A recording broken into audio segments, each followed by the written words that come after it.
Hôm nay mình kể cho bạn một câu chuyện rất đặc biệt. Một người bố khuyết tật và một cậu con trai 7 tuổi. Và đây là điều ông muốn dạy con về hạnh phúc thật sự.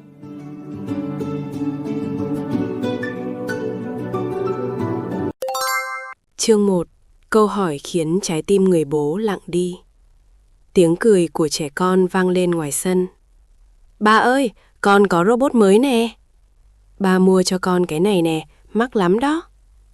Gấu đứng yên ở cửa sổ, hai tay bám vào khung cửa, mắt nhìn ra ngoài rất lâu. Bên dưới, lũ trẻ trong xóm đang khoe nhau đồ chơi mới. Có đứa có xe điều khiển, có đứa có đồng hồ điện tử, có đứa còn được bố chở đi ăn kem sau giờ học. Gấu không nói gì. Cậu chỉ quay đầu lại nhìn bố. Người bố vẫn đang ngồi trên xe lăn, tay trái giữ cuốn vở của con, còn tay phải thì đặt im lặng trên đùi. Bàn tay yếu ớt gần như không thể cử động được. Chân phải cũng vậy, từ rất lâu rồi nó không còn nghe lời ông nữa. Trong căn phòng nhỏ, bỗng nhiên trở nên yên lặng đến mức nghe rõ cả tiếng quạt quay. Gấu bước lại gần bố. Cậu không khóc, không mè nheo, không đòi hỏi. Chỉ hỏi một câu rất nhỏ. Bố ơi, nếu mình có thật nhiều tiền, bố có hạnh phúc hơn không? Câu hỏi ấy giống như ai đó bóp chặt trái tim người bố. Ông không trả lời ngay, bởi vì đó không phải là câu hỏi của một đứa trẻ 7 tuổi.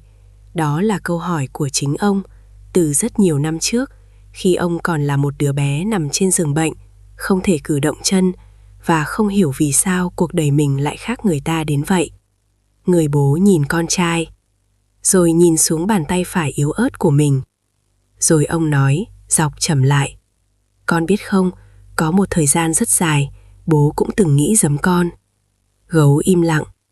Cậu bé không biết rằng chỉ một câu hỏi vừa rồi đã mở lại cả một tuổi thơ đầy bệnh tật mà bố chưa từng kể với ai. Phần 2. Cơn bạo bệnh. Gấu ngồi xuống ngay trước mặt bố.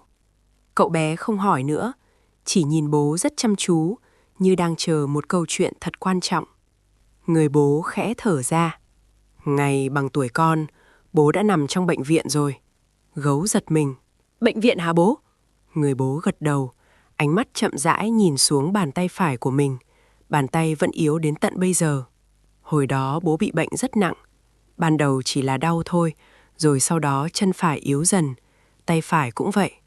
Bố nằm trên giường bệnh nhiều tháng liền, không chạy được, không tự đứng dậy được, chỉ biết nhìn lên trần nhà và nghe tiếng người ta đi qua ngoài hành lang. Căn phòng trở nên im lặng. Gấu không nói gì, chỉ ngồi im, hai tay nắm chặt lại. Người bố nói tiếp, giọng chậm hơn, như đang nhớ lại một điều gì đó rất khó nói. Có một lần, bố nghe bác sĩ nói chuyện với ông bà. Họ nghĩ bố đang ngủ nên nói rất nhỏ, nhưng bố vẫn nghe thấy. Ông dừng lại một chút.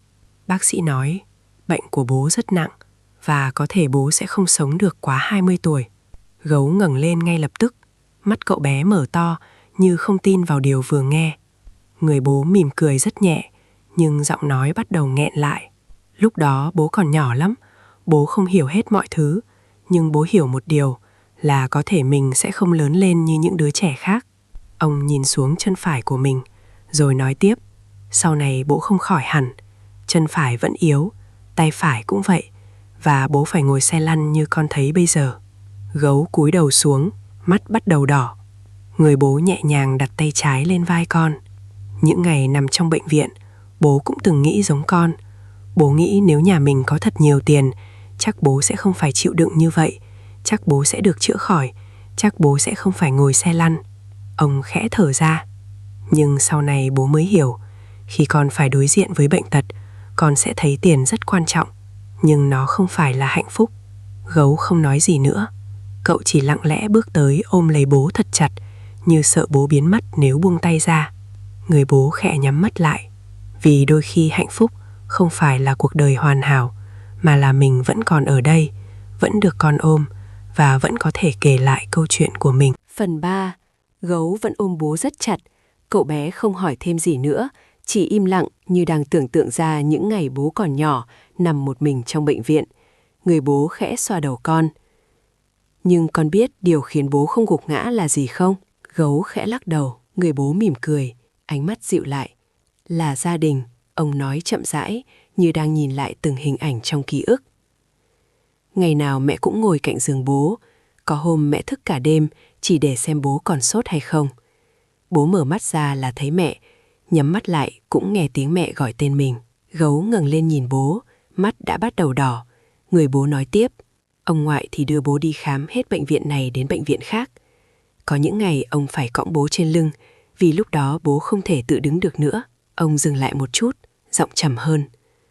Có lần bố đau quá, bố khóc và hỏi mẹ một câu, giống hệt câu con vừa hỏi bố lúc nãy. Gấu nhìn bố chăm chú, bố hỏi mẹ, nhà mình có tiền không? Nếu có nhiều tiền, con có khỏi bệnh không? Căn phòng trở nên im lặng, đến mức nghe rõ cả tiếng quạt quay. Người bố khẽ cười, nhưng nụ cười rất buồn.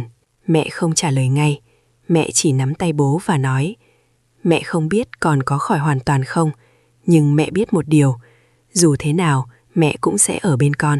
Gấu siết chặt tay bố hơn. Người bố nói tiếp, giọng rất nhẹ. Lúc đó bố mới hiểu một điều, có những lúc còn cần không phải là tiền, mà là một người không bỏ rơi mình. Ông nhìn con trai.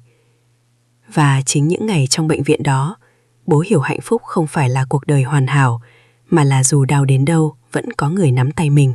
Gấu không nói gì nữa, cậu chỉ dựa đầu vào vai bố thật nhẹ, còn người bố thì khẽ mỉm cười. Vì những ngày đau đớn nhất trong cuộc đời lại là những ngày ông hiểu rõ nhất thế nào là hạnh phúc thật sự.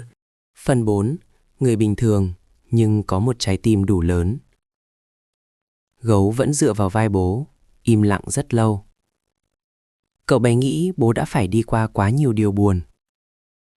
Cậu tưởng câu chuyện sẽ kết thúc ở đó, chỉ có bệnh tật, bệnh viện và những ngày khó khăn. Nhưng người bố khẽ mỉm cười. Sau này, bố đã gặp một người khiến bố nghĩ lại mọi thứ. Gấu ngẩng đầu lên ngay. Ai vậy bố? Người bố nhìn ra cửa sổ một lúc, rồi nói rất nhẹ. Là mẹ con. Căn phòng như yên lặng hơn. Lúc đó bố đã lớn rồi, nhưng vẫn phải ngồi xe lăn. Chân phải yếu, tay phải cũng không cử động được như người ta. Bố từng nghĩ chắc mình sẽ không thể có một gia đình như những người bình thường. Ông dừng lại một chút.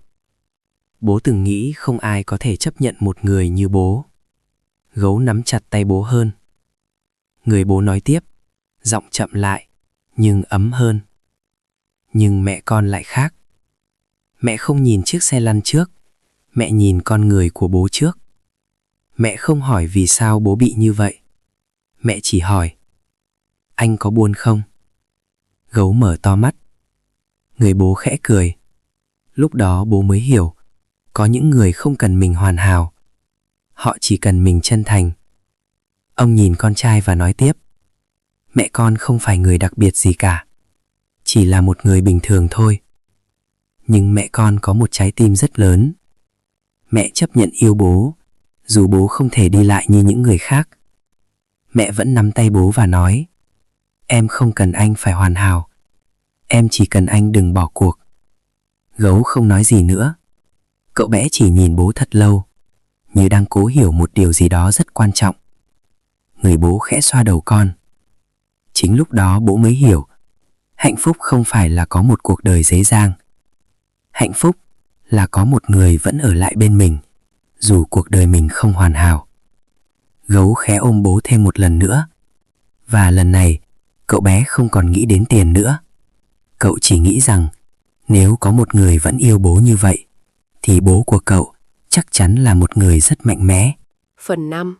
Ngày con xuất hiện, bố mới hiểu thế nào là hạnh phúc thật sự. Gấu vẫn ngồi im bên cạnh bố. Cậu bé chưa bao giờ nghe bố kể nhiều đến vậy. Nhưng điều làm gấu bất ngờ nhất không phải là bệnh tật, mà là việc có người đã chấp nhận yêu bố. Người bố nhìn con trai thật lâu, rồi khẽ nói, nhưng con biết không, hạnh phúc thật sự của bố không phải là ngày gặp mẹ con. Gấu ngẩng lên.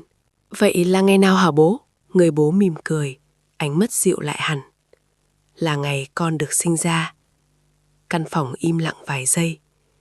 Người bố tiếp tục, giọng chậm hơn. Hôm đó bố đứng ngoài phòng sinh, ngồi trên xe lăn mà tay run đến mức không giữ nổi điện thoại. Bố sợ lắm. Không phải sợ cho bố, mà sợ không biết mình có đủ mạnh mẽ để làm một người bố tốt cho con hay không. Ông dừng lại một chút, rồi nói tiếp. Khi bác sĩ bế con ra, con nhỏ xíu, nhưng con khóc rất to. Lúc đó bố nhìn con và nghĩ, vậy là mình đã có một gia đình thật sự rồi. Gấu lặng đi, người bố khẽ cười. Con không biết đâu, bố đã từng nghĩ mình sẽ không sống được quá 20 tuổi. Bố cũng từng nghĩ mình sẽ không thể có vợ, không thể có con, không thể có một mái nhà giống người khác. Ông nhìn thẳng vào mắt con trai. Nhưng rồi con xuất hiện. Gấu cúi đầu xuống, mắt bắt đầu đỏ. Người bố đặt tay trái lên vai con. Từ ngày đó, bố mới hiểu một điều. Hạnh phúc không phải là có thật nhiều tiền. Hạnh phúc là khi con có người để yêu thương và có một đứa bé gọi mình là bố. Gấu ôm bố thật chặt. Người bố khẽ nhắm mắt lại. Vì suốt bao năm, ông đã đi qua bệnh tật, đi qua những ngày tưởng như không thể sống tiếp. Nhưng cuối cùng, điều làm ông hạnh phúc nhất lại chính là cậu bé đang ôm mình lúc này. Phần 6. Câu nói khiến bố không kìm được nước mắt.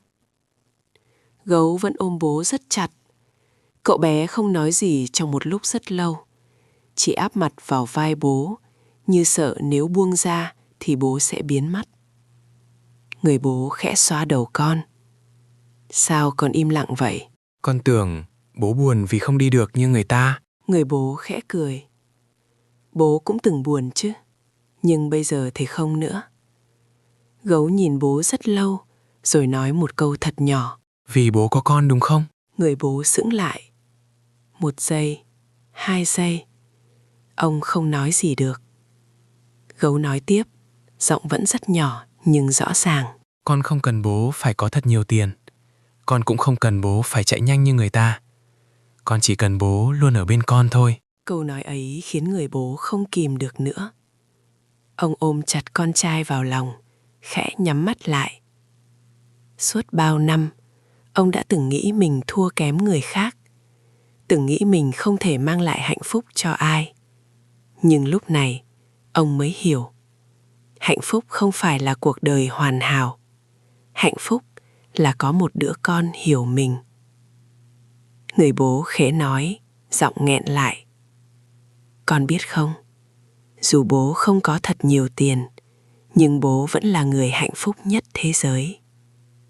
Gấu mỉm cười. Vì con là con của bố mà. Căn phòng nhỏ vẫn như cũ, chiếc xe lăn vẫn ở đó, cuộc sống vẫn không thay đổi. Nhưng trong khoảnh khắc ấy, người bố biết rằng mình không thiếu gì cả. Có những người nghĩ hạnh phúc là có thật nhiều tiền, nhưng chỉ khi đi qua bệnh tật, người ta mới hiểu điều quan trọng nhất là được sống và được yêu thương. Bố ơi, vậy người bố trong câu chuyện có chạy nhanh được không ạ? Người bố ấy không thể chạy như người khác, nhưng ông có một người vợ luôn ở bên và một cậu con trai gọi ông là bố mỗi ngày. Giống con nè, ngày nào con cũng gọi bố ơi, bố ơi.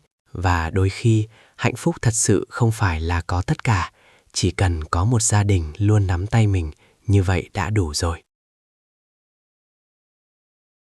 Chào bạn, mình là Nguyễn Bắc Khanh, admin nhóm người khuyết tật trên Facebook với hơn 31.000 thành viên. Mình là một người cha phải ngồi xe lăn vì khuyết tất cả tay lẫn chân. Trên kênh Người Khuyết Tật Làm Cha, mình chia sẻ hành trình làm cha và đời sống của người khuyết tật.